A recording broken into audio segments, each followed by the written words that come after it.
Now, a lot of members have asked me, how can they sound better when they're on a web-based call or a Zoom call, that sort of thing.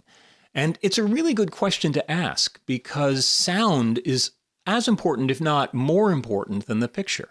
The reality is we listen to a Zoom call more than we watch it, especially when the picture is jangly and difficult because the web connections are bad. The sound is what makes you look and feel professional when you're on the call.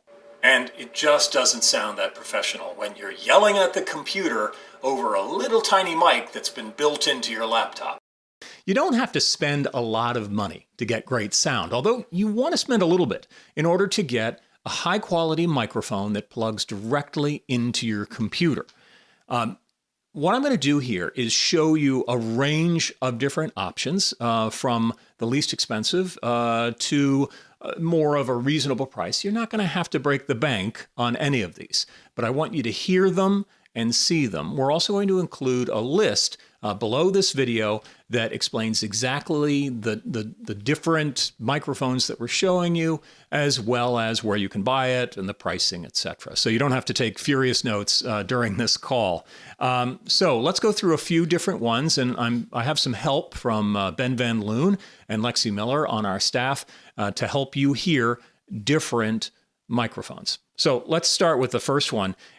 Basically, one of the ideas, a lot of people use this, and it has some real use, and it's very easy to use in that you're always the right distance from the microphone, is a combined headset that has a microphone and headphones included. So let's listen to Ben as he shows it to us. Ben, how does your headset sound and feel? So Gunnar, I'm using a Sennheiser SC60 headset. As you can see here, Sennheiser on the side. One of the things I like about it is it's got this inline audio control, mute button, minus and plus volume button. I think the sound comes through great. The audio comes through great in the ears. Really simple, 40-some bucks. I've been playing it with it for a year. Hasn't given me any issues, so I'm pretty happy with it. So that's a really good option. So thanks, Ben.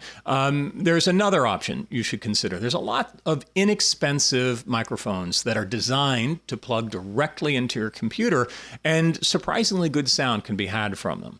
A lot of members right now are using, for example, the Blue Snowball, which costs around $50, or the Blue Yeti at around $130. Now, Lexi has a Blue Snowball, and I want you to hear that. So, Lexi, how does your Blue Snowball mic sound and feel? It's really easy to use. It just plugs into my USB port. I do have to remember to stay close to it. I do have to mount it up on a box because it has kind of a short tripod.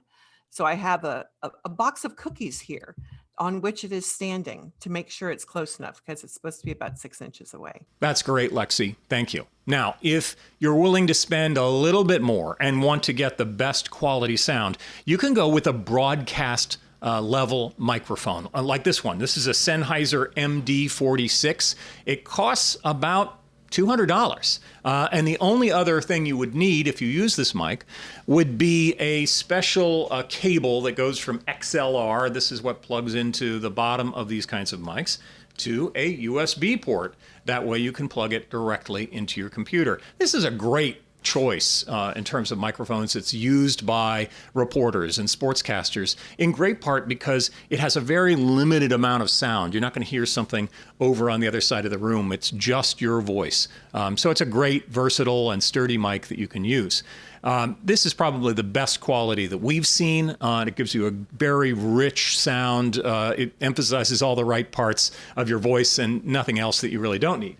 Another option is to go with an EarPod. Now, these cost more than this microphone at around $250. However, a lot of you have already purchased it. Great sound that you're hearing, so you don't need to put a headphone or anything else on. And the microphone's okay. Doesn't sound as good as a broadcast level mic, but it's a better option than a regular computer. So that's a lot of different options. There's only one different thing I'd point out. and that is what you put the microphone on. So the snowball that Lexi had has its own stand, but you can always buy an extra stand that a microphone goes on.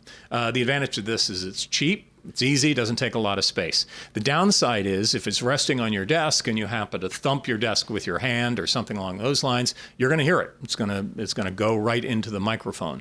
The other problem is it clutters up your desk. You've got a little bit less room there and a little less flexibility. A lot of people end up having to put these on top of boxes even because they're not tall enough to get within 5 to 6 inches of your mouth, which is essentially the distance you want in order to get the best quality sound. Now, the other option is what I have here for this microphone. This is a boom stand, and it's just like one of those lamps that's spring-loaded. It moves around like that. It's very easy to use. They cost anywhere from $20 to $100. The one I have is the Rode boom stand. It costs about $100. I find going too much cheaper than that, and they're not going to hold up very well. They don't have a very strong feel and so forth. So I tend to recommend this before going for a cheaper one. But it's really up to you. The important part is the microphone.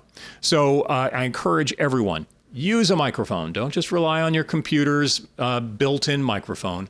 And see if you can improve your sound for a more professional, more assertive, more powerful sound when you're speaking on your next web call.